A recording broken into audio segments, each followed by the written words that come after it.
E claro que a gente não poderia, falando de alimentação dos animais, principalmente na região do semiárido, né, do clima semiárido, claro que a gente não poderia deixar de forma alguma de falar sobre a palma forrageira, né? A palma forrageira é um alimento que eu diria que todos os nossos produtores têm na sua propriedade, ou que pelo menos tem que ter, obrigatoriamente, um produtor que tem animais, caprinos, ovinos, gado, né, de corte, de leite, é obrigatório ter em sua propriedade alguma quantidade, lá reservar uma parte da sua propriedade para a produção da palma forrageira.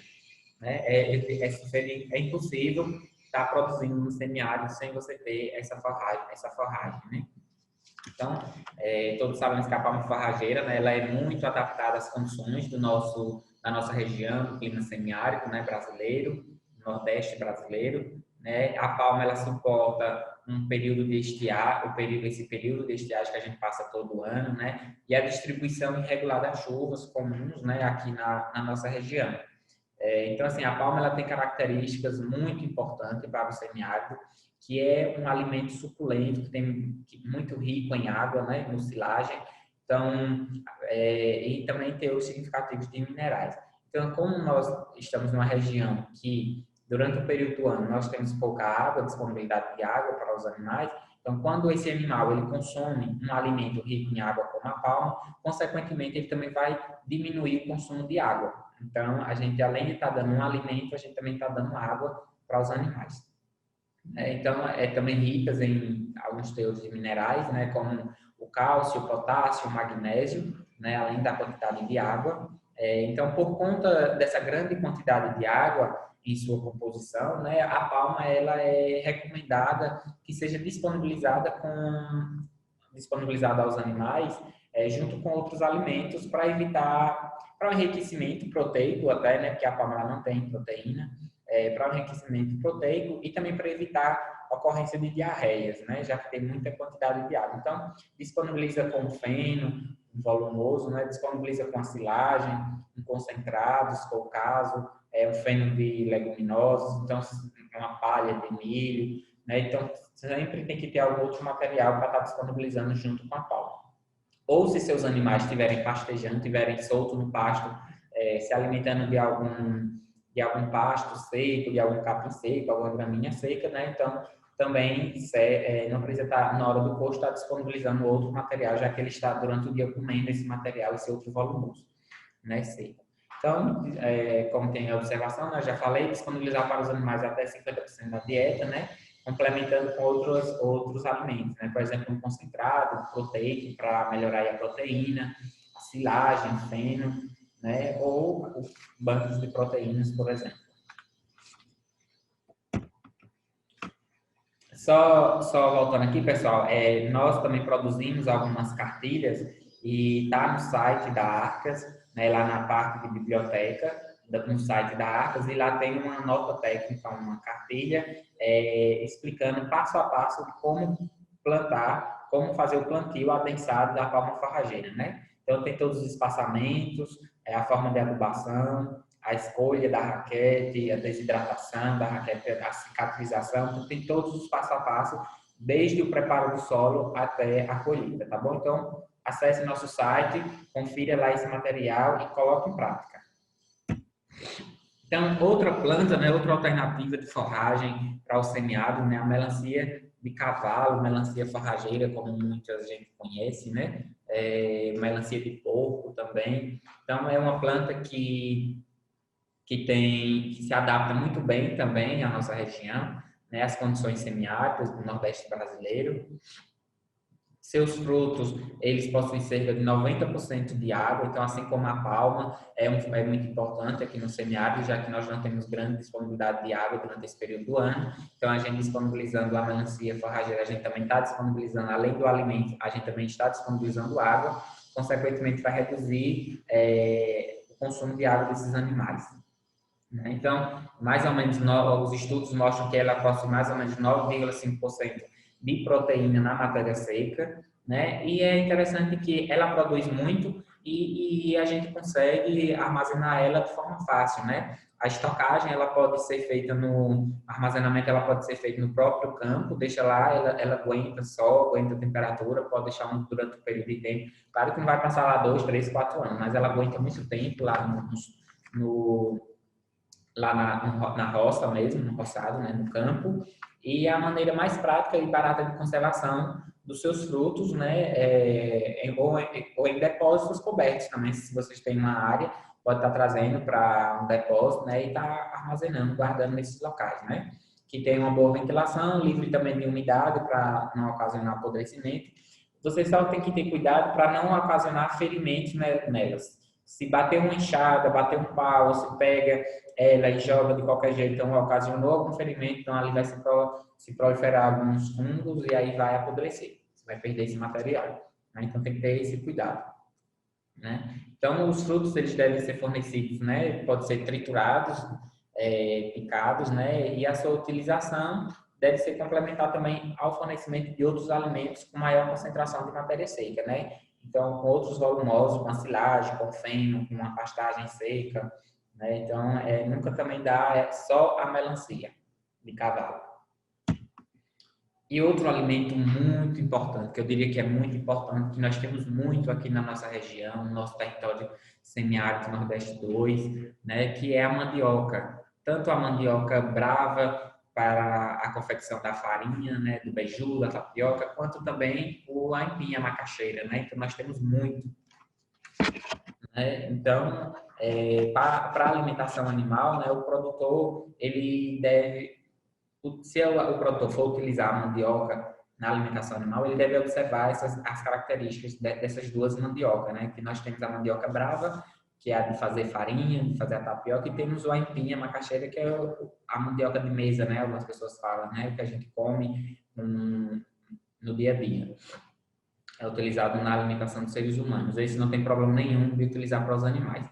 Mas a mandioca, né, a brava, né, se utilizada na alimentação animal, ela tem que passar por um processo de trituração, né, e também de desidratação, deixar um pouco, mais ou menos 24 horas, em temperatura ambiente, para que saia volatilize algumas substâncias tóxicas nela, por exemplo, o ácido cianídrico. Então, fazendo isso, pode disponibilizar, né, para os seus animais, não tem problema nenhum, certo? Não vai causar intoxicação nenhuma para os animais, tá bom? Então, a trituração, né, a trituração desse material, tanto da parte aérea, das ramas, das folhas, quanto das raízes, e deixar um pouco no sol, vai estar diminuindo reduzindo esses riscos de intoxicação dos seus animais. Eu diria que reduzindo não vai ter riscos de intoxicação dos animais. O que não pode é você arrancar lá e já disponibilizar para os animais, não é indicado, tá bom? Então, as raízes da mandioca, né, ela se destaca, eu diria que é um alimento completo, porque nós precisamos de alimentos que têm energia para os animais e precisamos de alimentos que tenham proteína também. E a mandioca é um alimento que, na sua composição, desde a parte aérea até as raízes, né, das raízes à parte aérea, nós temos todos esses nutrientes necessários para a produção dos animais. Então, as raízes da mandioca, elas se destacam, né, como fonte de energia, que é o componente quantitativamente mais importante nas ações alimentícias para diferentes espécies de animais, não só para os caprinos e ovinos. Então, os alimentos ricos em energia que a gente precisa disponibilizar mais para os animais, geralmente na formulação das dietas. E a parte aérea da mandioca, né, que são as ramas, as folhas, possui alto valor nutritivo e podem conter até 16% de proteína bruta. Então, a gente tem na mandioca a energia e temos também a proteína. Então, um alimento, eu diria que completo, né? Além de aqueles agricultores, aquelas comunidades que trabalham com a mandioca para a produção de farinha, então pode estar utilizando as raspas da mandioca, a crueira, os resíduos culturais dessa cultura, né, para a alimentação animal. Então, eu diria que eu digo todo lugar que eu vou falar alguma coisa da mandioca, eu falo que a mandioca é um alimento mais completo que nós temos. Porque, ao mesmo tempo que nós podemos nos alimentar dela através do beiju, da farinha, os restos culturais ainda podem alimentar os animais. Então, a gente pode aproveitar integralmente a mandioca, desde as raízes, o caule e a folha.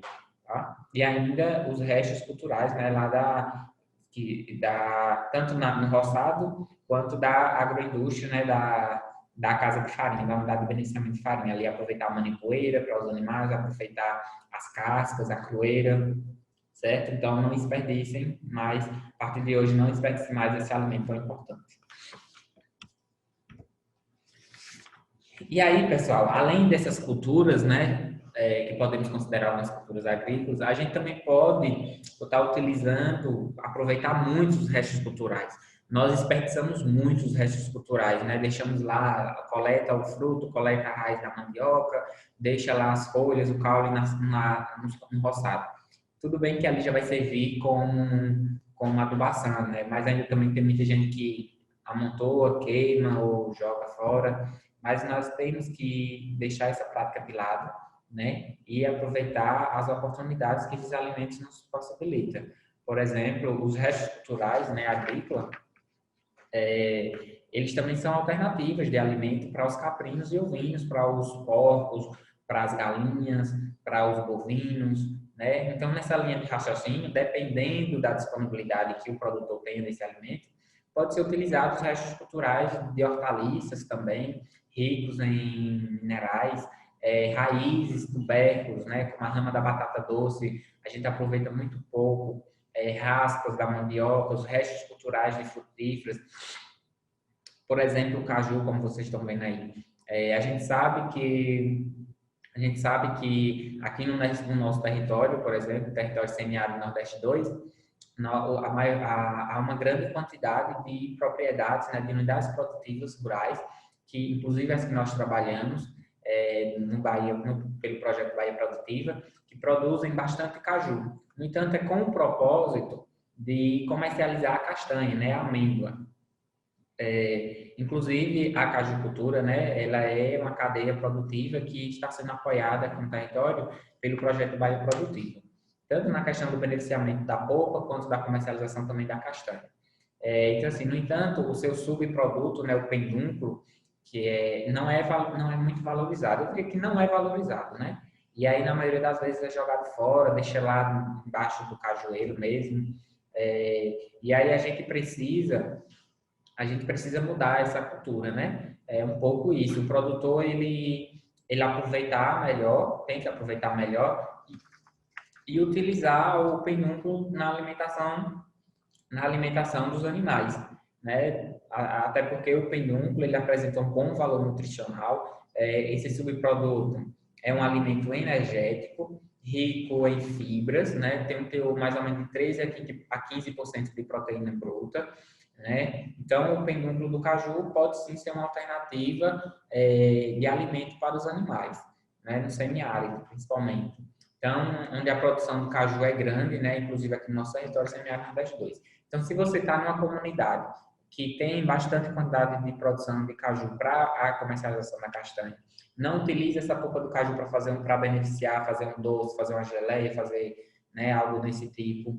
E aí vai lá no cajueiro, coleta esses frutos, tira a castanha, leva a castanha, deixa os frutos lá. Então, a partir de hoje, pega esses cajus, desidrata, passa na forrageira, tritura e incrementa na ração das galinhas, na ração dos suínos, na ração dos caprinos e ovinos, dá para os bovinos. Então, não podemos desperdiçar nada, pessoal. Principalmente a agricultura familiar, que tem que ver estratégias, essas alternativas para redução de custos. Certo? Então, assim, em relação à suplementação mineral, né, a gente tem que também estar disponibilizando para os animais um sal mineral. Mesmo nós disponibilizando toda essa quantidade de forragem, de alimentos para os animais, sempre vai faltar algum ou outro mineral. Então, assim como a planta, né, e como a gente, quando estamos bem nutridos, dificilmente a gente vai sofrer danos, né, pelo ataque de doenças, por exemplo, né, vamos adoecer. A mesma coisa com os animais. Então, a mineralização é nada mais do que fornecer, né, ou repor os minerais que muitas vezes esses animais eles não encontram na natureza, na alimentação. Daí o fato que é recomendado, né, deixar saleiros sempre disponíveis aos animais em torno da propriedade, né?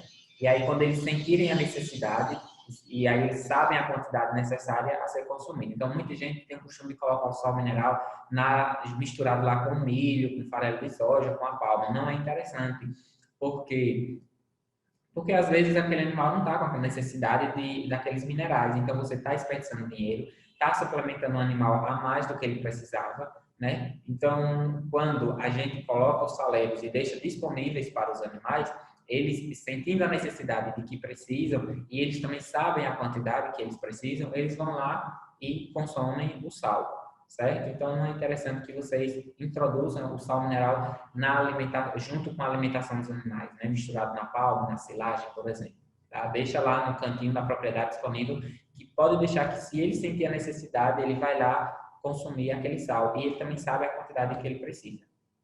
Então, aí tem uma receita bem alternativa, com produtos, ingredientes que todos os produtores podem encontrar. Muitos desses aí vocês vão encontrar na sua propriedade mesmo, na propriedade de um vizinho, né, na comunidade, muito fácil e barato. Não precisa mexer muito no bolso, né? Esse produtor não precisa mexer muito no bolso para a produção desse sal mineral. E aí vocês, a suplementação mineral é outro tema em que nós produzimos uma cartilha, né? Nós temos uma nota técnica lá no site da Arcos, na parte da biblioteca, falando um pouco da importância da mineralização, como deve ser feito, né? O que é a mineralização e a receitazinha do sal mineral. Então, passa lá na parte biblioteca, no site da Arcos, e vê esses materiais que nós publicamos, né? Tem outros materiais, não só da mineralização, da palma forrageira, mas nós temos de outros materiais que falam também da alimentação de caprinos e ovinos, alimentação alternativa de aves caipiras, plantas alimentícias não convencionais, que nós estamos trabalhando muito dentro do tema de segurança alimentar e nutricional. Então, eu convido vocês a acessarem esses materiais na nossa página da Arcas, certo? Então aí, ó, eu botei até a capinha aí para não esquecer, né? A capinha lá da nota técnica que está lá no nosso site, né? Suplementação mineral alternativa para caprinos e ovinos. Lembrando que esse sal mineral ele pode ser utilizado para os outros animais também, não só para caprinos e ovinos, tá bom, pessoal? E aí, pessoal, era mais ou menos isso, né? Que eu queria conversar com vocês, bater esse papo, né? Dar essas dicas de alimentos alternativos, de forragens alternativas, de conservações, práticas e conservações, né, desses alimentos no período de que nós temos bastante disponibilidade de forragens, né, nos períodos da chuva, para planejamento de reservas estratégicas para o período de estiagem, né. Então, se vocês observarem, né, a gente tem muitas possibilidades, né. Se a gente pensar bem, o produtor tem um leque de alternativas alimentares, né, para suprir essas exigências nutricionais dos caprinos e ovinos e dos outros animais que ele também produz na sua propriedade. Seja pela conservação do excesso de forragens, né, seja com plantas nativas ou exóticas, seja a utilização racional, né, das forragens nativas, né, de forma controlada, em consorciação com as gramíneas, por exemplo, gramíneas adaptadas, né, à nossa região, leguminosas também, né, a utilização de subprodutos agrícolas ou industrial, né, como eu falei, do caju, da manipoeira, né, que também é um resíduo da agroindústria, então auxiliando. Então, todas essas estratégias, essas alternativas, vão auxiliar, né, o produtor a manter os animais com bons índices produtivos, né? E, então, sem a necessidade de vender os animais por falta de alimentação, né, ou diminuição da qualidade do animal, né, dos índices zootécnicos desse animal.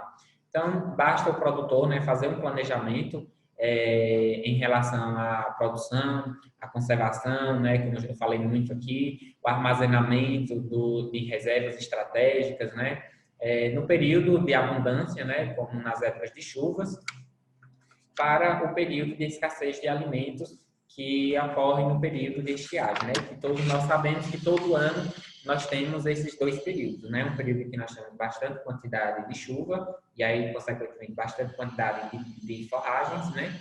E o outro período que é a maior parte do ano, que é que nós temos a estiagem, então diminui a qualidade nutricional, diminui a quantidade de forragem.